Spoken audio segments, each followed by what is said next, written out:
नुकताच महाराष्ट्र प्रज्ञाशोध परीक्षा या स्पर्धा परीक्षेचा निकाल लागला असून यामध्ये आत्मामालिक माध्यमिक गुरुकुलाच्या विद्यार्थ्यांनी दैदिप्यमान यश मिळवत एक नवीन विक्रम पुन्हा एकदा प्रस्थापित केला आहे। संपूर्ण महाराष्ट्र राज्यात व जिल्ह्यात सर्वाधिक विद्यार्थी गुणवत्ता यादीत येण्याचा मान आत्मामालिकला मिळाला असून राज्य, जिल्हा व तालुका या तीनही गुणवत्ता यादीत नेत्रदीपक कामगिरी आपल्या विद्यार्थ्यांनी केली आहे। एकूण 264 विद्यार्थी गुणवत्ता यादीमध्ये चमकले असून राज्य गुणवत्ता यादीमध्ये 5 विद्यार्थी, जिल्हा गुणवत्ता यादीमध्ये 11, विशेष प्रावीण्यासह गुणवत्ता यादीमध्ये 39 विद्यार्थी, तालुका स्तरावर 17 तर उत्तेजनार्थ गुणवत्ता यादीमध्ये 13 आणि प्रमाणपत्र प्राप्तमध्ये 179 विद्यार्थ्यांचा समावेश आहे। राज्यात टॉप आलेल्या विद्यार्थ्यांपैकी उंडे हर्षवर्धन शरद, बोर्डे साईश दादासाहेब, जाधव रितेश अप्पासाहेब, पाटील प्रथमेश संतोष आणि पाटील गौरव सुनील यांचा समावेश आहे। प्रत्येक वर्षामध्ये या स्पर्धा परीक्षेत विद्यार्थी बाजी मारत असून शासकीय तसेच खासगी स्पर्धा परीक्षेमध्ये आत्मामालिक माध्यमिक गुरुकुल ही सेमी माध्यमाची शाळा संकुलासह संपूर्ण राज्यामध्ये प्रथम स्थानावर आहे।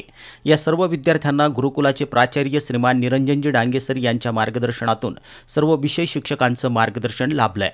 यशवंत विद्यार्थ्यांचे संस्थेचे अध्यक्ष माननीय श्रीमान नंदकुमारजी सूर्यवंशी साहेब यांनी खूप खूप अभिनंदन केलं असून पुढील वाटचालीसाठी हार्दिक शुभेच्छा दिल्या आहेत। आत्मामालिक न्यूजसाठी संपादक सागर आहिरे, कोक्कम ठाण।